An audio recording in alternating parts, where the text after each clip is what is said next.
Silakan yang mau record. Oke, ya terima kasih. Share screen Pak Yanto kelihatan?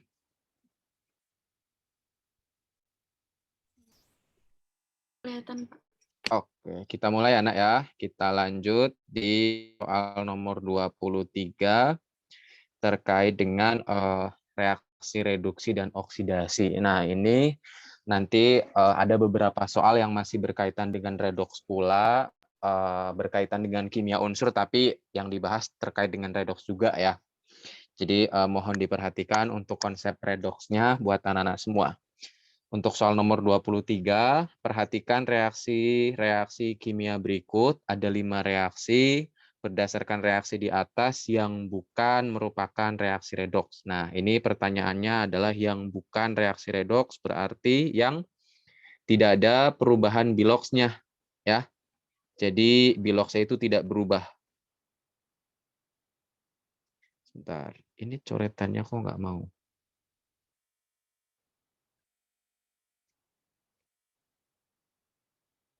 Coretannya nggak kelihatan ya, bentar. Bentar, sorry.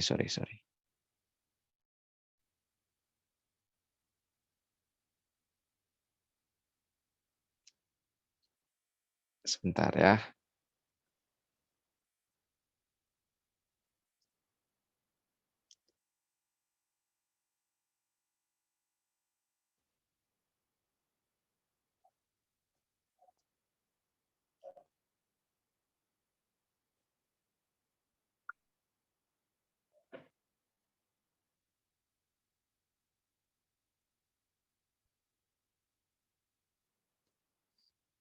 Ya, ini soal nomor 23 berkaitan dengan reaksi reduksi dan oksidasi. Di sini yang jadi pertanyaan itu adalah yang bukan reduksi. Loh, kok nggak mau? Bentar.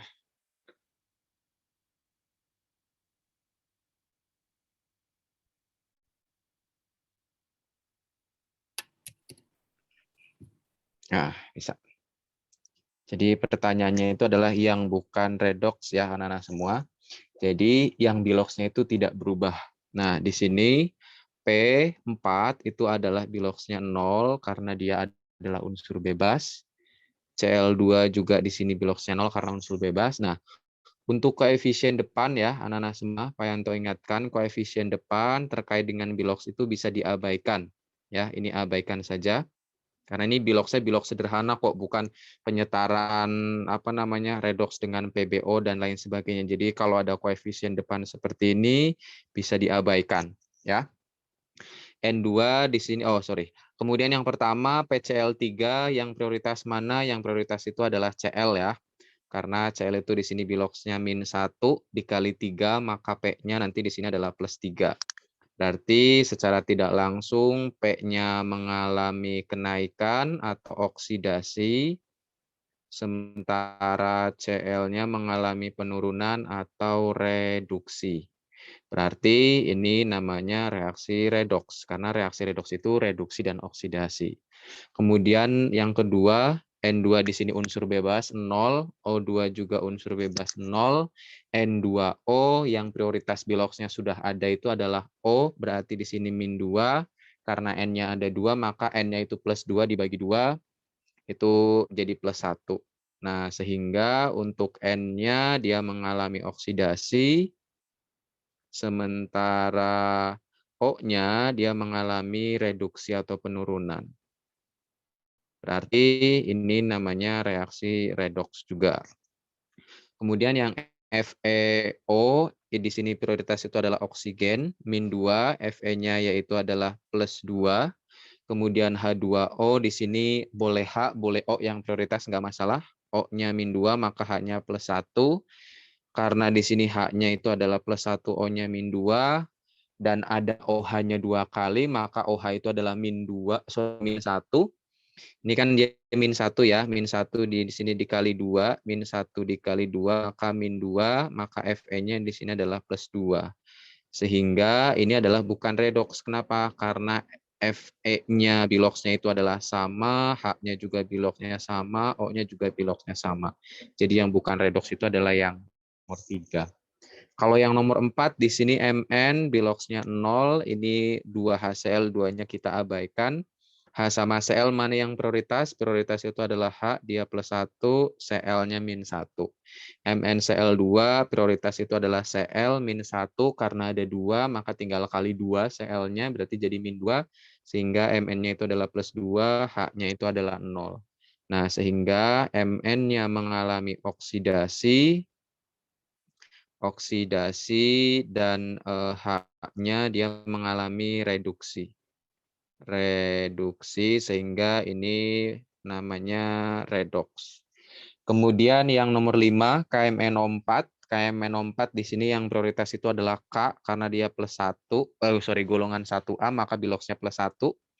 O-nya itu adalah min 2, karena ada 4 jadi min 8, min 8 ditambah 1, min 7, berarti Mn-nya di sini adalah plus 7. HCl H-nya plus 1, Cl-nya min 1, KCl K-nya plus 1, Cl-nya min 1, MnCl2, maka bilox yang prioritas itu adalah Cl, min 1 kali 2 min 2, maka Mn-nya plus 2. H2O, O-nya min 2, H-nya plus 1, Cl2, maka biloxnya 0.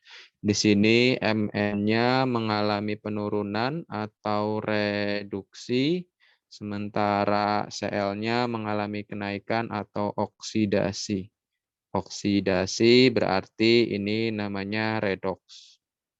Nah, untuk nomor 23 atau kisi-kisi nomor 23 kurang lebih sama pertanyaannya, mana yang bukan reaksi redox. Ya, ingat redox ini adalah gabungan dari kata reduksi, oksidasi. Jadi kalau misalkan reaksinya reduksi saja ya berarti dia bukan redox. Begitupun sebaliknya, atau oksidasi saja ya berarti dia bukan redox, karena redox itu reduksi dan oksidasi.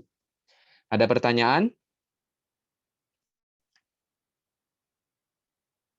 Oke, kalau tidak ada pertanyaan, Pak Yanto lanjut ke soal berikutnya, soal nomor 24. Nah, berkaitan dengan soal nomor 24, ini terkait dengan korosi ya, bahwa faktor-faktor terjadinya korosi diantaranya itu adalah air, kemudian udara, kemudian elektrolit, kemudian yaitu permukaan yang tidak rata. Permukaan tidak rata. Ini tidak rata. Nah, kalau mengacu pada soal nomor 24, ini hanya faktor apa sih yang mempengaruhi korosi dari data di atas? Nah, ini jawabannya itu adalah oksigen dan juga air. Nah, untuk kisi-kisi US berkaitan dengan urutan ya, urutan terjadinya korosi. Kalau kita urutkan untuk soal nomor 24 ini, maka yang paling cepat korosi itu adalah 1, kemudian 2, kemudian 3, kemudian 4. Ini kalau urutan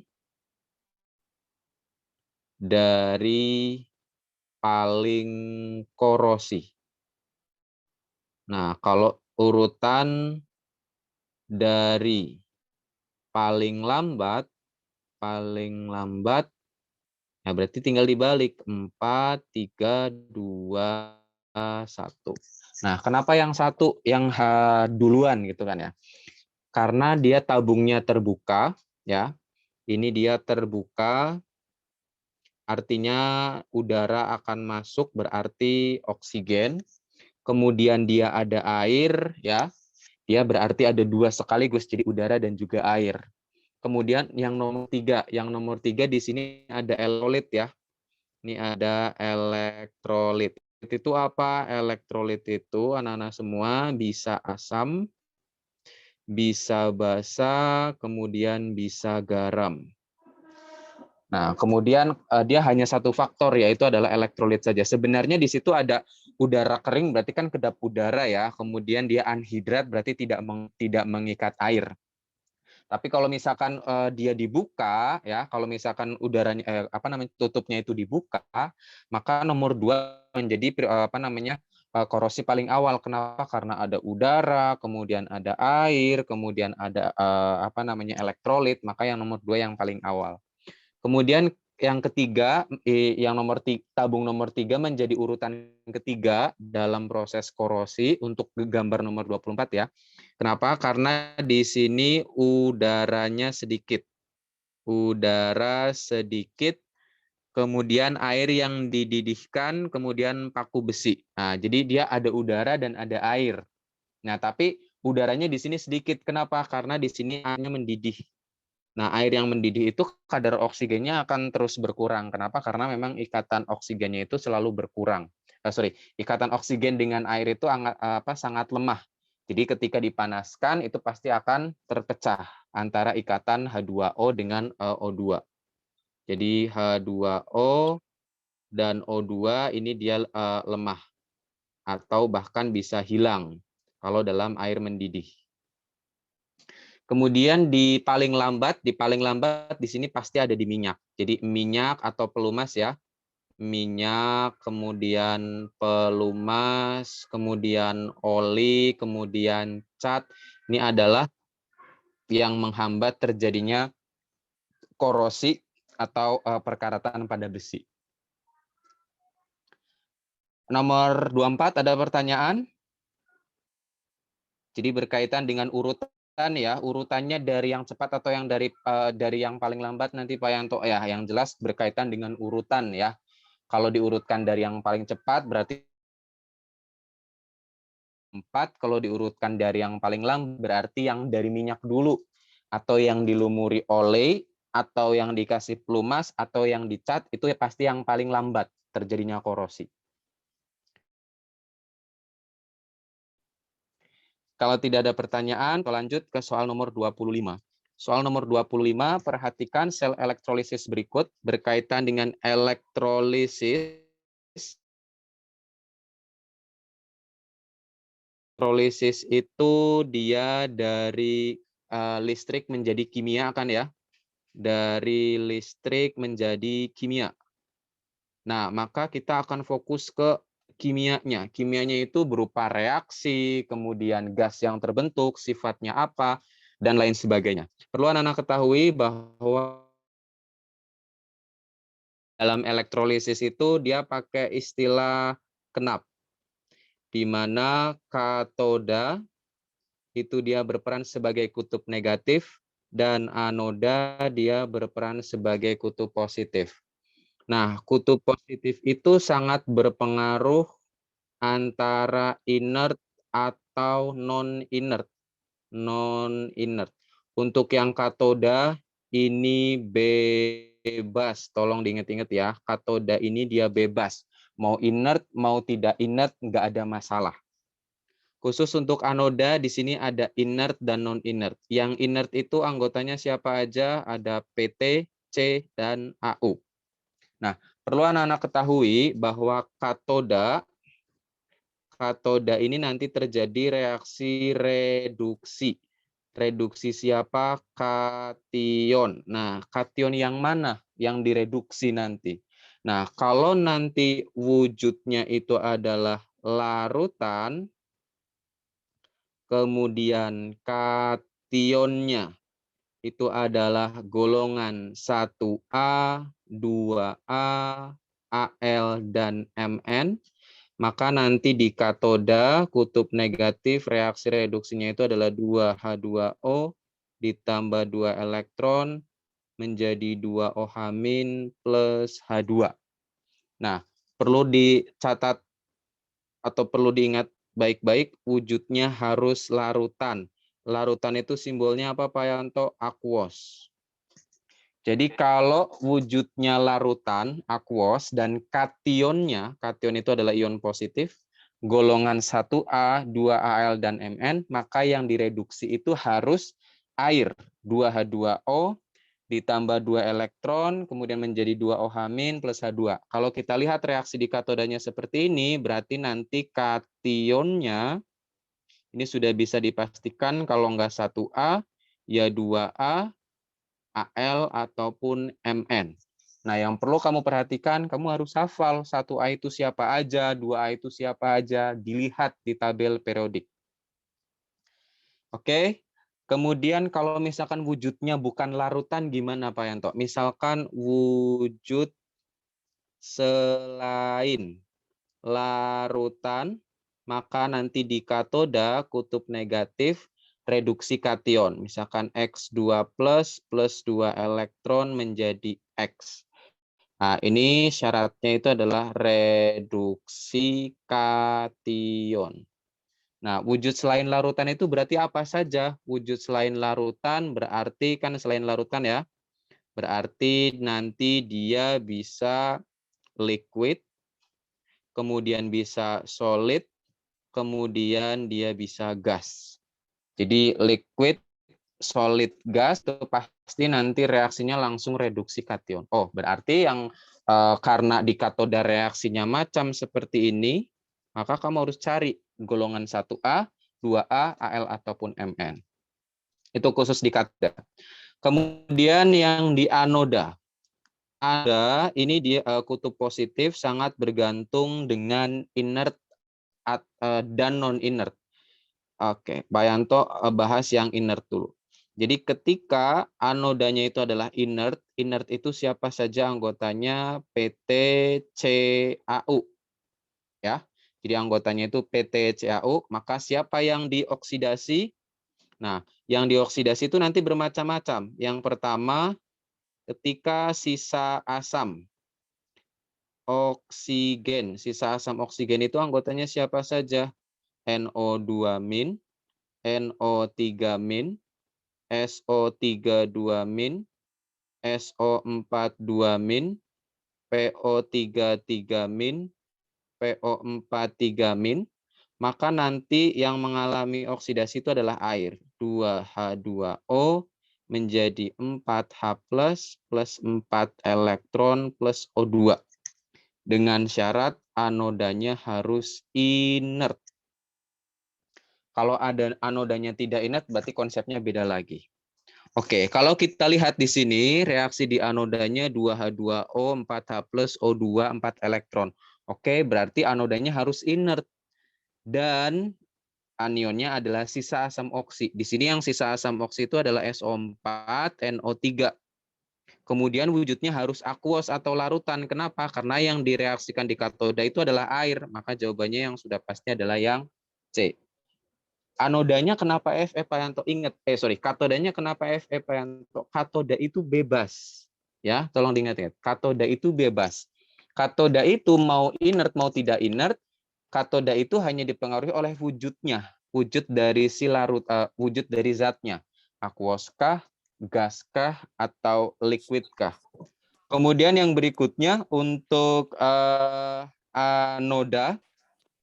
Anoda di sini kalau sisa anionnya itu adalah anion OH-. Ini anion OH-, maka reaksinya nanti adalah 4OH- menjadi 2H2O plus 4 elektron plus ya. Jadi nanti biasanya ini berlaku untuk senyawa-senyawa basa, senyawa bersifat basa. Kemudian untuk yang halogen. Halogen itu berarti F, kemudian Cl, Br, kemudian I. Maka reaksinya nanti itu adalah F. Pak Yanto ambil secara keseluruhan saja ya, anak-anak. Min 2X min plus 2 elektron menjadi X2. Pak Yanto ambil contoh misalkan F ya, berarti 2F min ditambah 2 elektron menjadi F2. Nah, ini berlaku kalau inert dan sisa dan anionnya itu adalah halogen. Bagaimana kalau non inert Pak Yanto? Non inert. Kasus untuk non inert maka langsung oksidasi anoda dengan rumus umum X misal di sini apa tadi? X B plus ditambah B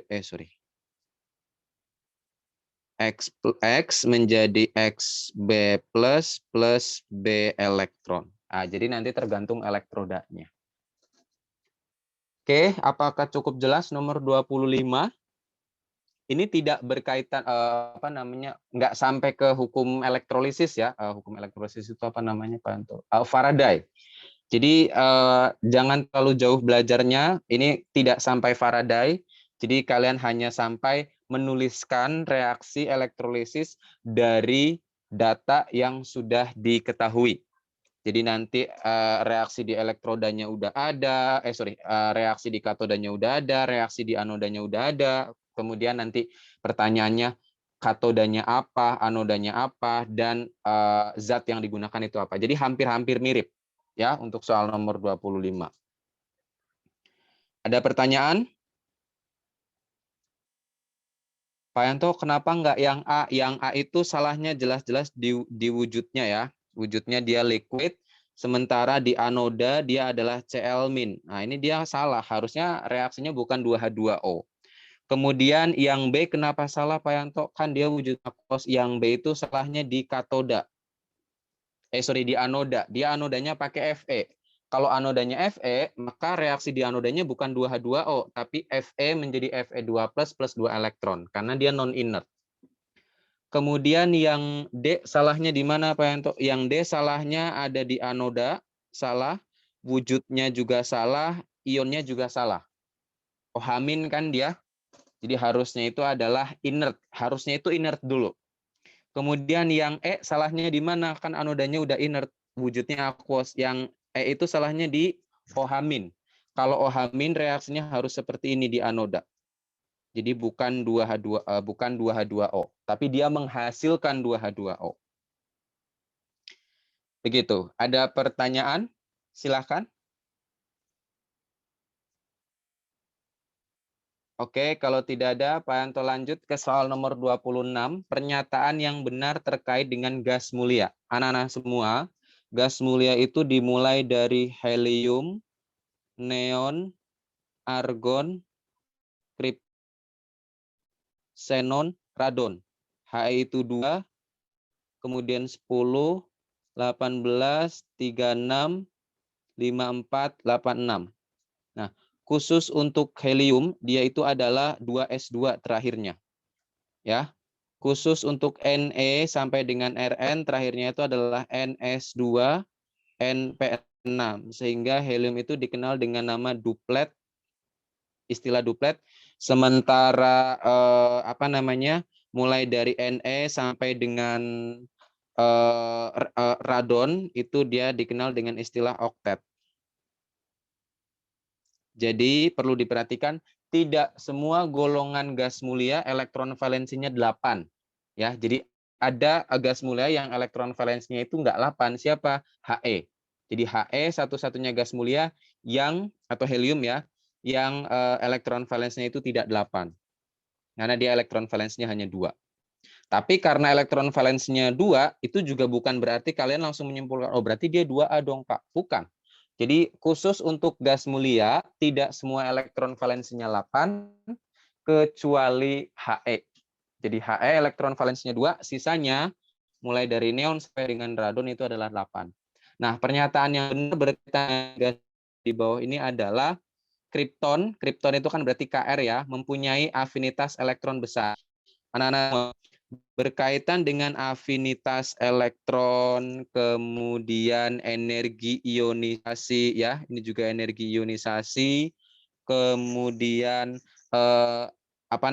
yang huruf depannya vokal ya. Yang huruf depannya vokal kan waktu itu sudah pernah Pak Yanto informasikan bahwa dari bawah ke atas itu semakin besar. Apa saja sifatnya? Ada energi ionisasi, kemudian ada afinitas elektron, kemudian ada oksidator. Kemudian ada apa lagi? Energi ionisasi, afinitas elektron, oksidator, elektronegatifan,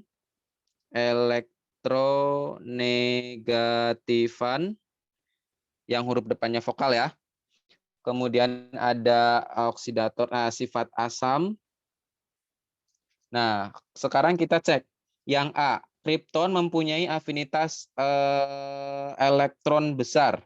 Afinitas elektron besar sehingga digunakan untuk lampu berintensitas tinggi. Nah, afinitas elektron besar apakah benar? Kalau kita lihat berdasarkan tabel periodik, harusnya yang afinitas elektron besarnya itu adalah yang helium, ya, neon, kemudian argon yang jauh lebih besar ketimbang kripton. Nah, berarti di sini salah. Kemudian yang B, helium adalah unsur gas mulia yang paling stabil karena energi ionisasinya terbesar. Betul, energi ionisasi helium dia paling besar, sehingga dia adalah yang paling stabil. Xenon, gas mulia yang paling reaktif karena energi ionisasinya besar. Xenon itu Se, energi ionisasinya pasti kecil. Kemudian radon adalah gas mulia yang paling stabil karena jari-jarinya paling besar. Radon jari-jari paling besar, ini dia benar. Tapi apakah kestabilan itu berkaitan dengan jari-jari? Tidak. Kestabilan ini berkaitan dengan apa tadi? Energi ionisasi. Jadi kestabilan ini berkaitan dengan energi ionisasi, bukan jari-jari. Jari-jari itu hanya berkaitan dengan apa namanya, jarak dari inti atom sampai ke kulit terluar. Ikatannya semakin lemah sehingga tidak berpengaruh terhadap kestabilan. Kemudian argon adalah gas mulia yang paling mudah bereaksi dengan unsur yang lain. Ada argon, kemudian ada helium. Sebenarnya untuk paling mudah bereaksi, gas mulia itu udah paling stabil. Gas mulia itu adalah stabil. Pada dasarnya secara umum itu dia mau bereaksi ataupun tidak, ya udah stabil. Nah, cuman terkait dengan kestabilan ini dia random, tidak bisa kita tentukan dari atas ke bawah seperti apa, dari bawah ke atas seperti apa. Jadi terkait dengan kestabilan, semua golongan 8A atau gas mulia semuanya sudah stabil. Jadi jawaban yang paling tepat itu adalah helium. Dia memiliki kestabilan, memiliki energi ionisasi paling besar yang menyebabkan dia paling stabil. Sampai sini ada pertanyaan? Kalau tidak ada, Pak Yanto lanjut ke soal berikutnya. Berkaitan dengan soal nomor 27. Ini pada dasarnya konsep yang Pak Yanto pakai itu adalah kimia unsur berkaitan dengan halogen. Halogen atau golongan 7A ya, halogen atau golongan 7A. Nanti yang keluar halogen juga iya. Yang keluar itu nanti adalah halogen atau golongan 7A. Nah, sebenarnya di sini reaksi kimianya yang berkaitan dengan halogen, tapi tetap Pak Yanto ambilnya konsep redoks saja. Jadi biar tidak mempersusah kalian. Nah, Pak Yanto di sini fokusnya ke Cl. Sebenarnya ya, Pak Yanto sebenarnya di sini fokusnya ke Cl. Karena ini yang termasuk golongan halogen. Nah, tadi sudah Pak Yanto informasikan ya, kalau valensi ini abaikan saja. NaCl, maka yang prioritas itu siapa? Na-nya. Dia +1, berarti Cl-nya -1, H2O berarti H-nya +1, O-nya -2, H2 berarti 0, Cl2 berarti 0, Na-nya +1, O-nya -2, H-nya +1. Kalau kita lihat di sini, Na biloxnya sama, kemudian Cl biloxnya dia adalah naik, berarti dia mengalami oksidasi. Kemudian H dia mengalami penurunan, berarti dia reduksi. Nah, sekarang yang berkaitan dengan hal redoks atau pernyataan yang tepat adalah yang mana?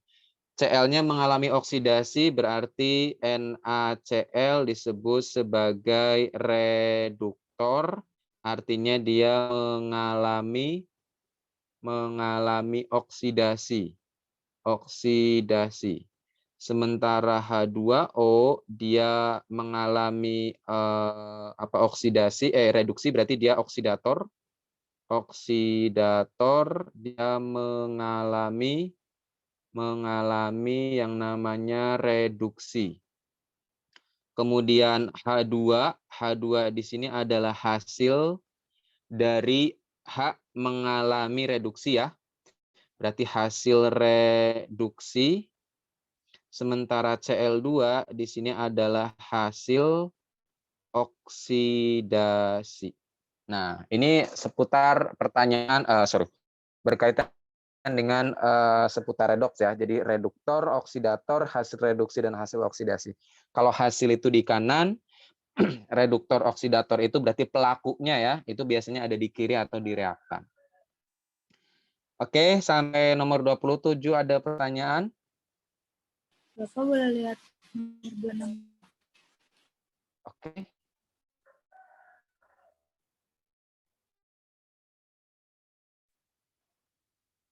Itu Ada pertanyaan? panahnya ke bawah ada yang makin besar nggak? Ada, yang panah ke bawah yang makin besar itu yang huruf depannya konsonan. Makin besar apa saja, jadi ada jari-jari, kemudian ada sifat basa, kemudian ada reduktor, kemudian ada sifat logam. Yang makin ke bawah yang nilainya makin besar. Jadi yang huruf depannya itu adalah konsonan. Kalau yang makin ke atas makin besar yang huruf depannya vokal.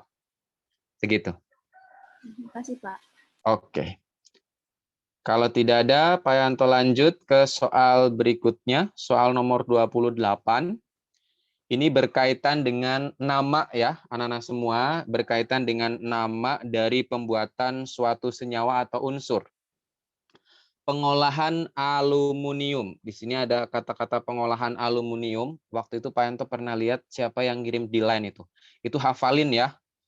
Nama pengolahan A, B, C, D, E ya, dan segala dan sebagainya itu tolong dihafalin. Terus waktu itu juga ada yang ngirim apa namanya monomer, polimer, cara pembuatan itu juga tolong dihafalin ya, karena itu ada juga. Nah, untuk soal nomor 28 memang di sini apa namanya banyak panjang ya teks bacanya, tapi di sini pertanyaannya simple. Pertanyaannya hanya proses pembuatan atau pengolahan aluminium. Nah, nama prosesnya itu adalah Hall-Héroult. Nah, kalau untuk kamar timbel itu untuk proses pembuatan H2SO4, kontak juga untuk H2SO4, tanur tinggi itu proses pembuatan Fe, Haber-Bosch itu proses pembuatan NH3 atau amonia. Untuk proses pembuatan yang lain, contohnya misalkan Na, ini nama proses pembuatannya itu adalah Dowen. Kalau untuk Mg, magnesium itu adalah Dow. Kemudian kalau untuk fosfor, ya fosforus atau fosfor itu Wohler. Kemudian ada proses pembuatan krom itu namanya Goldsmith. Kemudian proses pembuatan mana tadi? Bentar. Untuk proses pembuatan sebentar. Untuk proses pembuatan yang lain itu ada namanya juga ya. Sebentar. Ini CR Goldsmith, kemudian ada apa namanya? CL itu Deacon. Kemudian proses pembuatan Fe tadi udah ya, tanur tinggi, kemudian Na sudah, fosforus udah, aluminium Hall-Héroult. Nah, ini biasanya ini. Nah, kalau misalkan kurang nanti tinggal kalian lihat lagi yang ada di line ya. Itu proses pembuatannya. Cuman Pak Yanto nggak jauh-jauh dari yang ini. Tapi nanti pertanyaannya apa namanya soalnya nggak langsung apa nama proses pembuatan apa gitu. Jadi Pak Yanto kasih beberapa reaksinya, terus nanti Pak Yanto pertanyakan apa nama proses pengolahan dari zat titik-titik. Nah, itu kalian cukup apa namanya memahami atau menghafalkan proses pembuatan dari setiap unsur atau senyawa. Begitu. Jadi kalian nggak perlu hafalin tahapannya A, B, C, D, E, itu nggak perlu. Jadi kalian hanya menghafalkan nama proses pembuatan dan yang dibuat itu apa, unsur atau senyawa. Begitu. Jelas ya? Kalau tidak ada pertanyaan, Pak Yanto lanjut ke soal nomor 29. Soal nomor 29 ini berkaitan dengan golongan 1A dan 2A. Dan 2A, di mana secara umum mereka itu punya ciri-ciri keelektronannya elektronegatifan antara 1A dan 2A itu rendah atau kecil. Kemudian reduktornya kuat. Reduktor yang kuat. Kemudian pembentuk basa. Mereka itu ada pembentuk senyawa bersifat basa, kemudian eksplosif,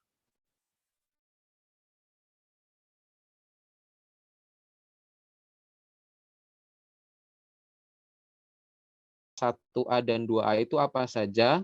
1A itu nanti ionnya adalah +1, sementara 2A ionnya +2. Kemudian dilihat dari kegunaannya, 1A itu diantaranya digunakan sebagai pembuat sabun ya. Digunakan sebagai pembuat sabun atau sampo. Kemudian bisa juga untuk soda api ya, untuk soda api. Kemudian dia disimpan dalam minyak tanah. Ini disimpan dalam minyak tanah. Nah, sementara golongan 2A ya, ini biasanya digunakan sebagai yang paling terkenal ya, ini antasida ya.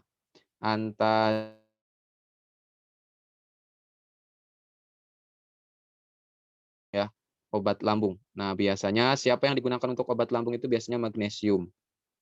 Nah, ini yang menjadi pembeda antara 1A dan 2A.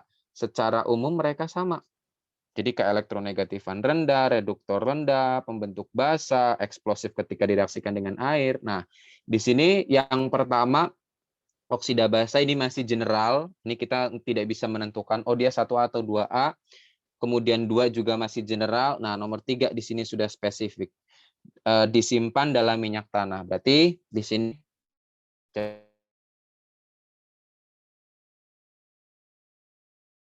ada 5 ciri-ciri ya. Ada 5. Nah, sifat dari kelima sifat unsur itu dia lebih cenderung ke golongan 1A atau 2A. Dilihat secara umum atau spesifik Pak Yanto. Ada yang secara umum dan ada yang secara spesifik. Jadi mohon berhati-hati untuk soal nomor 29. Tolong dipahami betul-betul mana yang menjadi pembeda 1A dan 2A. Ya. Sampai sini ada pertanyaan? Jadi kalian nggak perlu misalkan 3A, 5A, kemudian halogen, kemudian gas mulia untuk soal nomor 29 ini atau berkaitan dengan sifat sur, berkaitan dengan golongan itu hanya 1 atau 2A nanti yang ditanyakan. Ya. Kalau tidak ada pertanyaan, Pak Yanto lanjut ke soal berikutnya. Soal nomor 30. Nah, ini berkaitan dengan senyawa apa?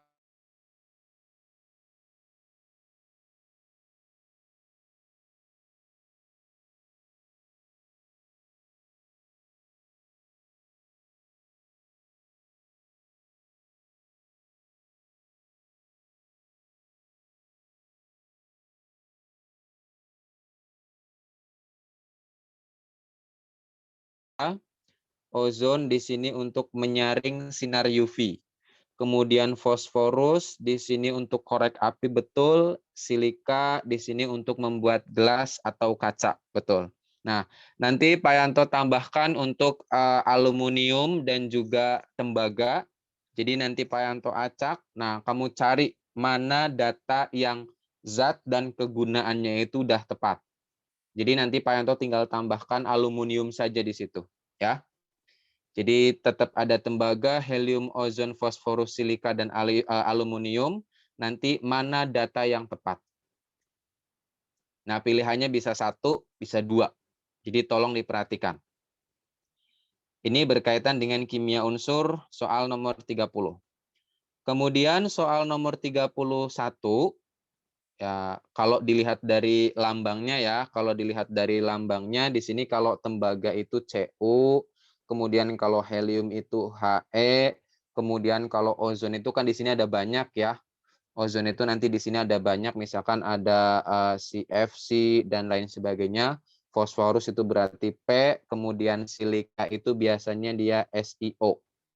Karena dia itu gabungan antara silikon dengan oksigen. Dia berupa padatan.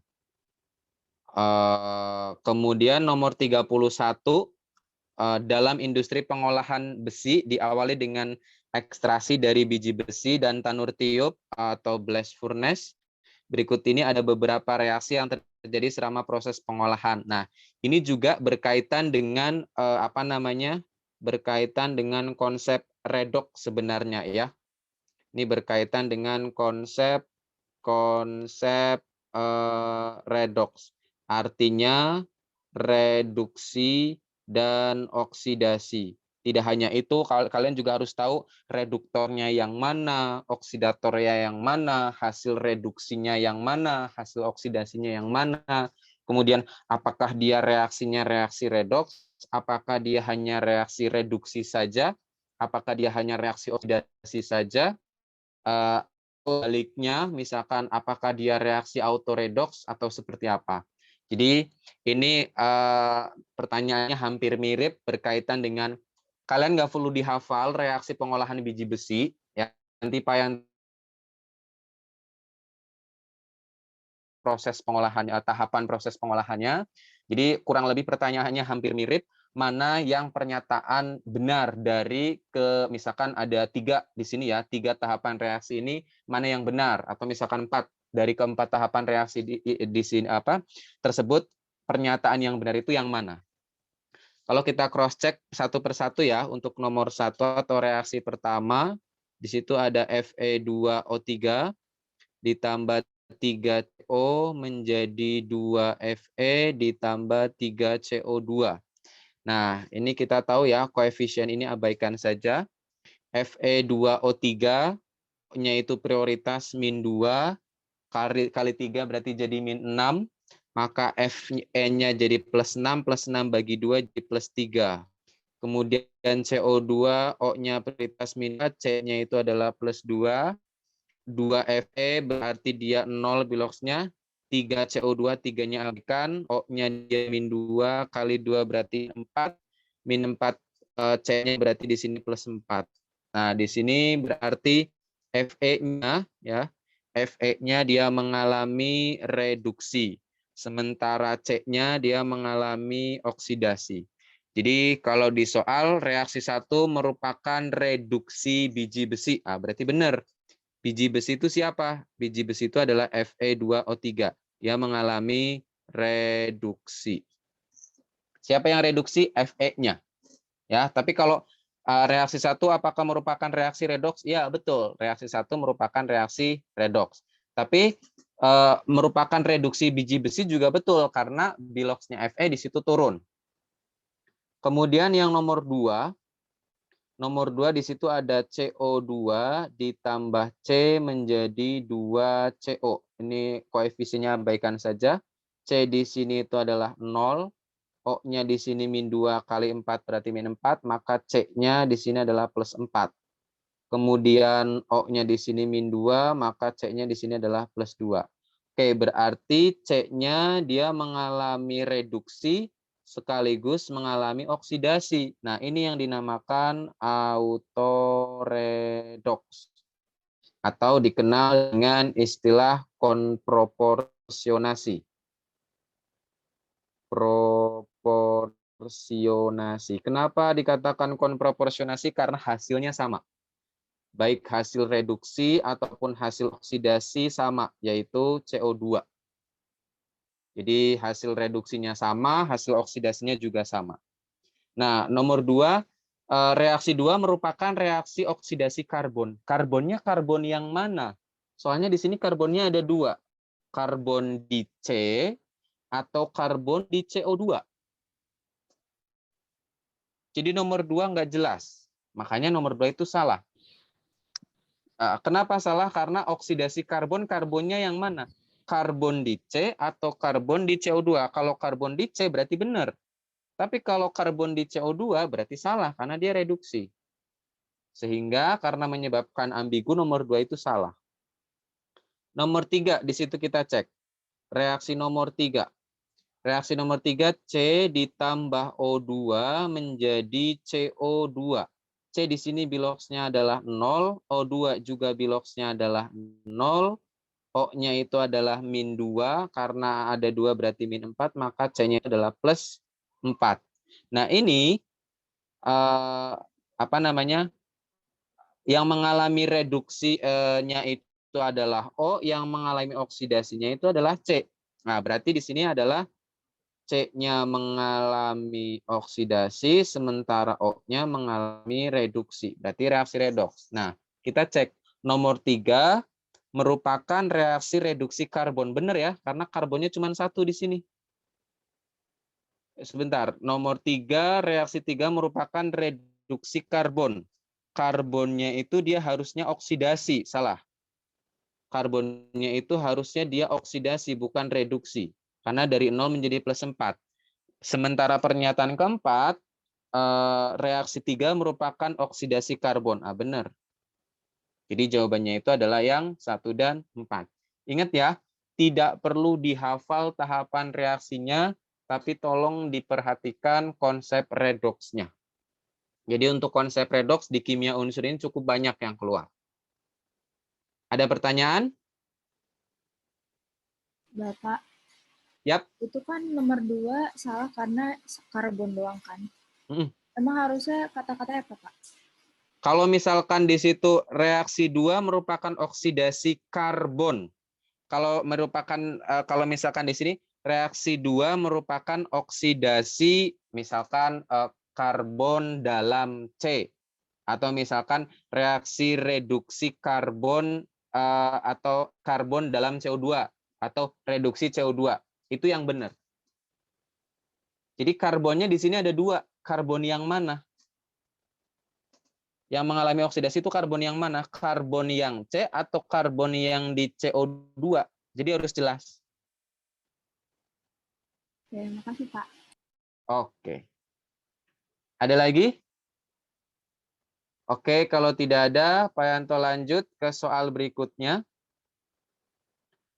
Soal nomor 32, ini berkaitan dengan apa yang dikatakan ciri-ciri dari hidrokarbon ya. Ciri-ciri dari hidrokarbon di sini C-nya ada 4 ya. C-nya ada 4, berarti C4. Kemudian bereaksi dengan natrium menghasilkan gas hidrogen, ini hanya ada di alkohol. Ya. Kemudian senyawa tersebut dapat dioksidasi menjadi 2-butanon. Nah, ini alkohol yang mana? Anak-anak semua, alkohol itu punya rumus strukturnya ROH. Dia punya rumus CN H2N plus 2O. Ya, kalian bisa mengeliminasi. Berarti kalau O2 pasti salah. CnH2n. Kalau 4 hanya 10 bisa benar. 4 hanya 8 pasti salah. Karena harusnya kalau C-nya 4, H-nya harus 10. Jadi tergantung nilai C-nya berapa, H-nya mengikuti. Nah, anak-anak semua, alkohol itu nanti ada alkohol primer. Alkohol primer itu adalah contohnya seperti ini. CH3, CH2OH. Ini adalah alkohol primer. Kemudian ada alkohol sekunder.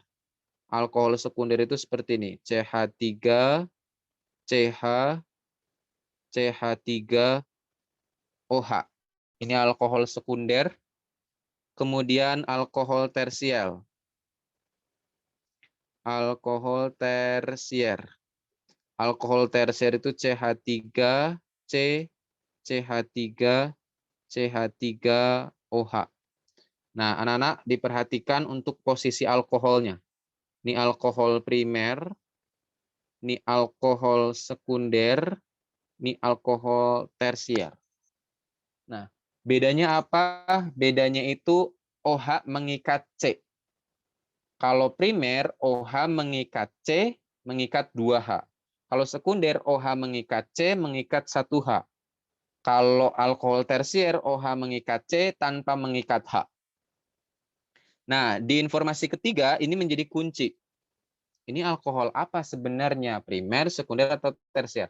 Kalau alkohol primer, dioksidasi pertama, nanti dia jadi aldehid, RCOH.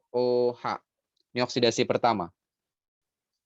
Kemudian dioksidasi lagi, oksidasi kedua, dia nanti jadi asam karboksilat, RCOOH. Kemudian untuk alkohol sekunder, ketika dia dioksidasi, dia akan menjadi RCOR. Namanya ini adalah keton atau alkanon. Kalau alkohol tersier, dia tidak bisa dioksidasi. Nah, sekarang kita tinggal lihat. Senyawa tersebut dapat dioksidasi menghasilkan 2 butanon. 2 butanon ini dia rumusnya seperti ini anak-anak semua. CH3, CH2, sorry, sebentar. CH2, CH3. Dia ini adalah gugus keton. Nah, dari ciri-ciri tadi, maka bisa kita simpulkan bahwa alkoholnya adalah alkohol sekunder, bukan alkohol primer. Yang B salah kenapa? Karena dia adalah eter. Dia metoksipropana, namanya salah. Jadi jawaban yang paling tepat itu adalah yang D. Nah, kisi-kisi nomor 32 atau berkaitan dengan ini, pertanyaannya seputar alkohol. Nah, kalian nanti identifikasi alkoholnya apakah dia primer, sekunder, atau tersier. Aldehid, kemudian eter, asam karboksilat untuk soal nomor 32 nggak ada. Jadi kalian cari nanti yang alkohol, alkoholnya berkaitan dengan alkohol yang mana. Dilihat dari ciri-ciri identifikasi yang sudah dicantumkan. Ya? Jelas anak-anak semua? Ada pertanyaan? Silakan. Kalau satu butano berarti jadi mau dioksidasi jadi kalau dia butanal, dia itu dioksidasi nanti menjadi asam butanoat. Asam butanoat. Karena dia jadi asam karboksilat. Tidak merubah C-nya, hanya merubah H dan O-nya.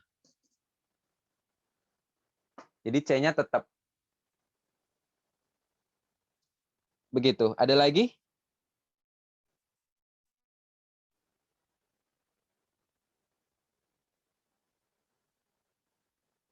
Nggak ada? Oke, kalau nggak ada, nomor 33 kaitan dengan isomer gugus fungsi. Nah, tolong diperhatikan ya. Isomer gugus fungsi berarti jumlah atom penyusun sama dan rumus umum sama.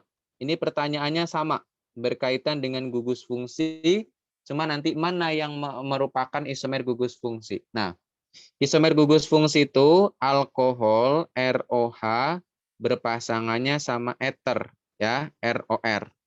Ini CnH2n kok H2. Oh, sorry. CnH2n plus 2O. Jadi kalau ditanyakan siapa isomer fungsi dari eter ya alkohol, alkohol ya eter ya. Ini adalah alkohol eter. Kemudian yang berikutnya ada aldehid RCHO. Ini adalah aldehid, aldehid. Kemudian RCOR aksen. Ini adalah keton. Ini juga isomer fungsi CnH2n plus 2. Sorry, nggak pakai plus. CnH2NO. Jadi kalau ditanya siapa isomer dari aldehid, ya isomer fungsional dari aldehid ya keton. Siapa isomer fungsi dari keton ya aldehid. Kemudian yang terakhir itu adalah asam karboksilat RCOOH. Ya, ini dia asam karboksilat. dan RCOOR aksen. Ini adalah ester. Jadi mereka punya rumus CN H2NO2. Ini juga berisomer fungsi. Nah, kalau pertanyaannya pertanyaannya berisomer gugus fungsi, ya, tolong diingat-ingat. Jadi rumus umumnya sama, jumlah atom penyusunnya sama. Kita lihat di sini adalah OH. OH ini adalah alkohol.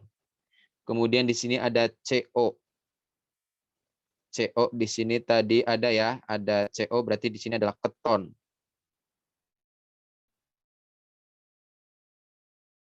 OH, COH kalau tadi Pak Yanto tulis ini ya, COH atau CHO sama aja, ini aldehid. Kemudian ini COO ya, ini COOH, ini berarti dia asam karboksilat. Kemudian COOR yang ini ya, COOR ini adalah ester. Nah, kalau kita lihat di sini C-nya 2, H-nya ada 4, O-nya ada 2. Yang ini juga sama, C-nya 2, H-nya ada 4, O-nya 2A. Berarti 4 dan 5 isomer fungsional. Kenapa? Karena jumlah atom penyusunnya sama dan rumusnya sama. Kemudian keton dan aldehid.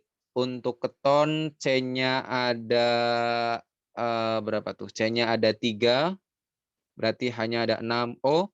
Kemudian aldehid di sini C-nya ada 2, H-nya ada 4 O.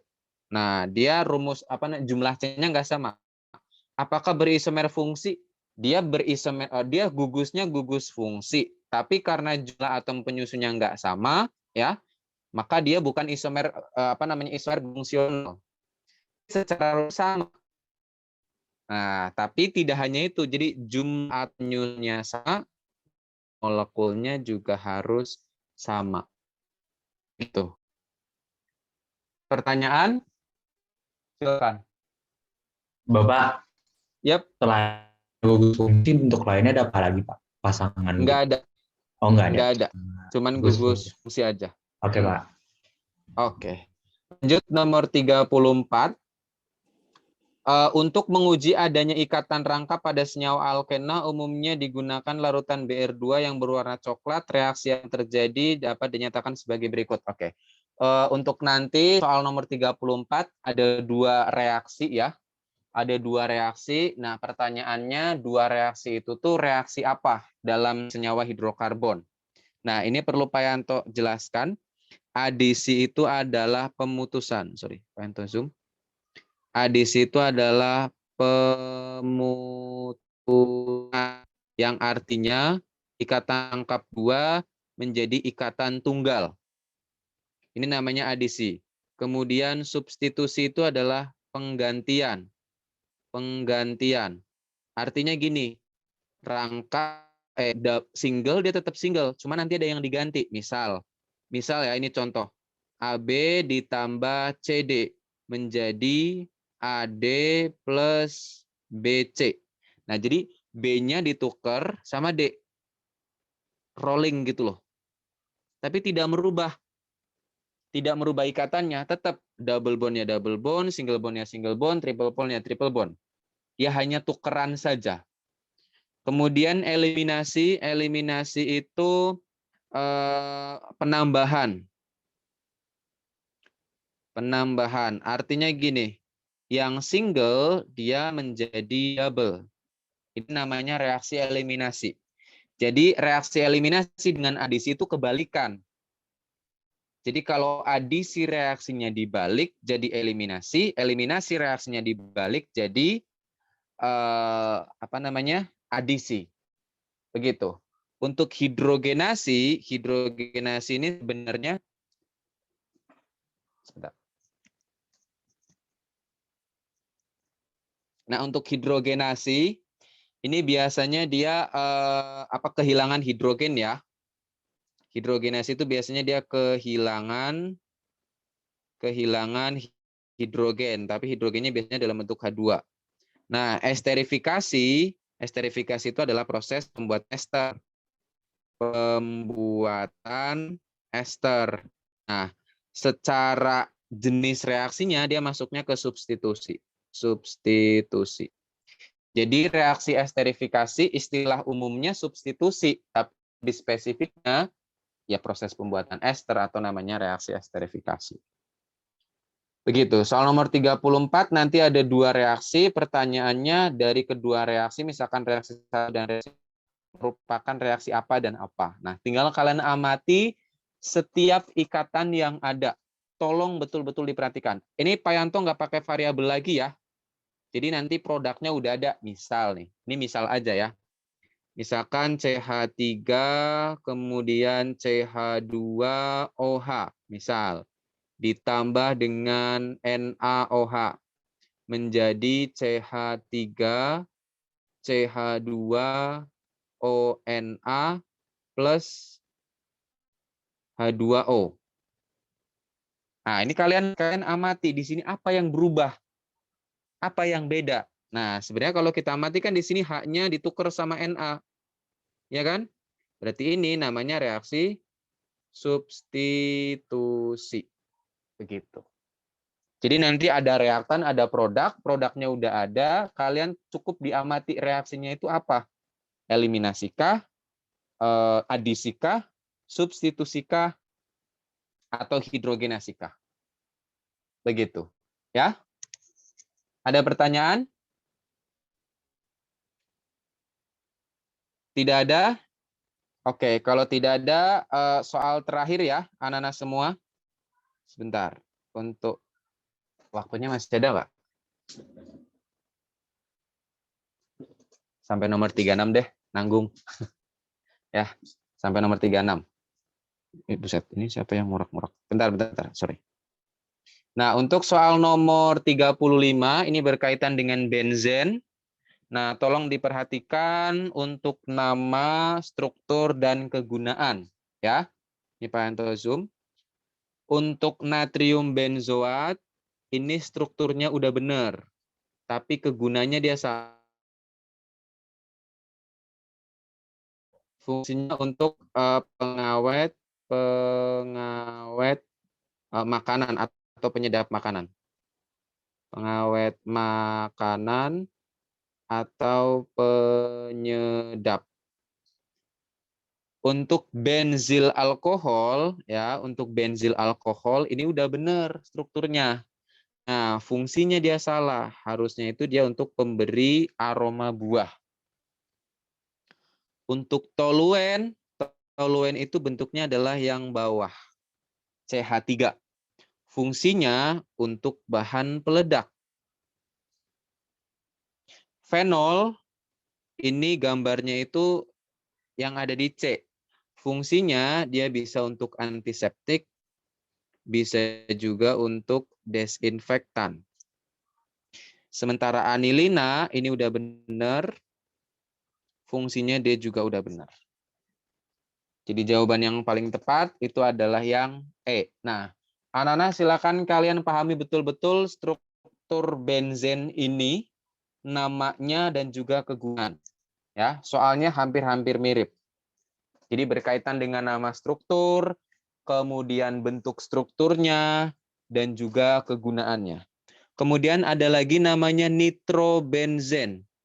Nitrobenzen ini dulu pernah ya Pak Yanto sudah bahas. Ini enggak pakai presentasi, malah Pak Yanto jelaskan langsung. Nitrobenzen itu adalah benzen yang mengikat NO2. Dia fungsinya sebagai peledak juga, ini juga bisa. Peledak atau semir sepatu. Semir sepatu.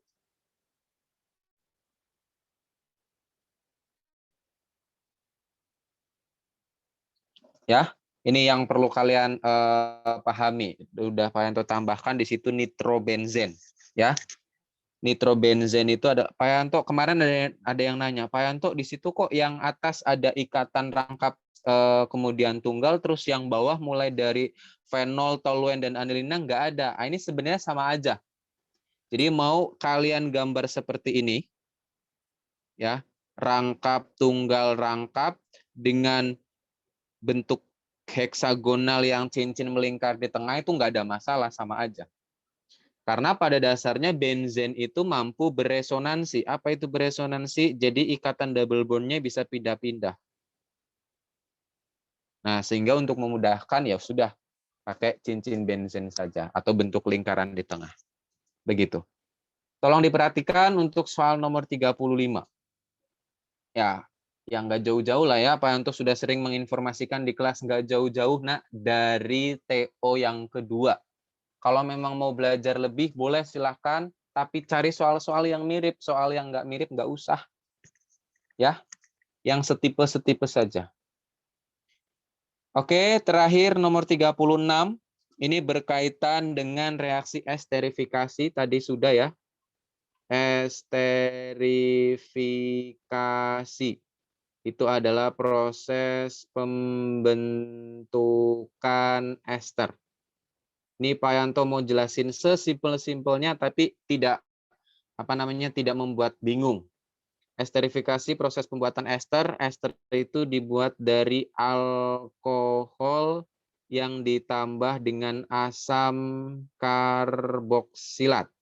Alkohol itu tadi rumusnya ROH, asam karboksilat itu adalah RCOOH. Tolong diperhatikan betul-betul ya.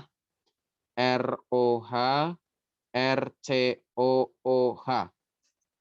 Nah, nanti Pak Yanto ubah asam karboksilat dan juga alkoholnya. Tolong diperhatikan.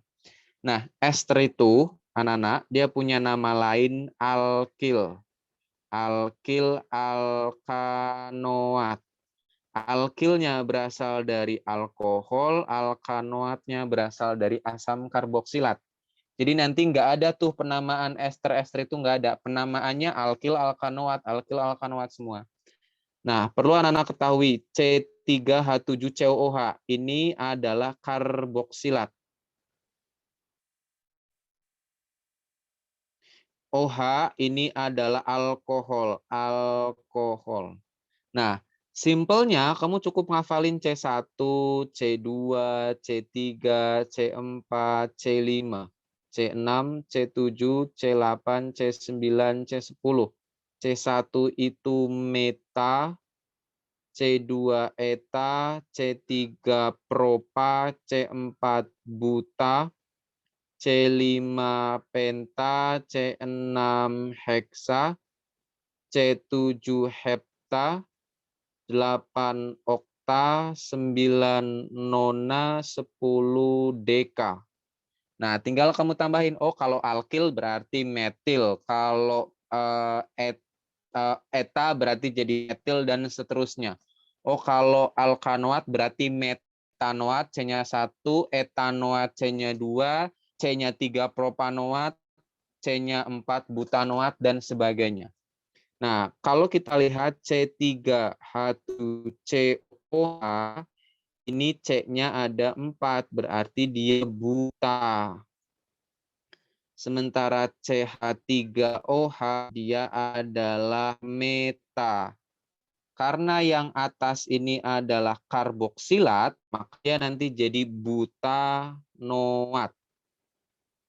Karena CH3OH ini adalah berasal dari alkohol, maka dia nanti jadi metil. Ya, nah maka nanti dia jadi metil karena alkoholnya hilang. Ini alkoholnya hilang, ini H-nya hilang. Jadi H-nya di skip, OH-nya di skip. Asamnya jadi hilang. Jadi butanoat, alkoholnya hilang jadi metil sehingga kalau digabung namanya jadi metil butanoat. Misal kalau misalkan masih bingung, CH3 ini yang familiar aja nih. Cuka CH3 CH3 COOH direaksikan dengan misal C3H7OH. Nah, ini kan udah jelas yang jadi karboksilat ini dia karboksilat. Dia jadi etanoat, asamnya hilang. kemudian OH-nya ini hilang jadi propil. Maka namanya apa? Tinggal digabung. Propil etanoat. Begitu. Oke. Cukup. Sisanya untuk yang 4 soal, Pak Yanto serahkan kepada anak-anak semua. Tolong yang merasa bisa, yang merasa sudah belajar dengan maksimal, tolong ajari teman-temannya. Ya, 4 soal ini silakan sisanya kalian diskusikan dengan teman-teman yang lain. Boleh melalui Zoom, boleh melalui chat, atau apapun itu terserah. Ya. Sampai sini Pak Yanto bisa bantu kalian untuk mempersiapkan US besok. Selamat beristirahat, tetap jaga kondisi kesehatan. Mohon maaf kalau Pak Yanto banyak salah, banyak kekurangan. Pesan Pak Yanto, percaya pada kemampuan diri sendiri. Mudah-mudahan besok diberikan kelancaran dan kemudahan, dan hasilnya semuanya bagus dan yang terbaik. Amin. Terima kasih banyak, Pak Yanto izin stop share. Selamat sore, Assalamualaikum warahmatullahi wabarakatuh.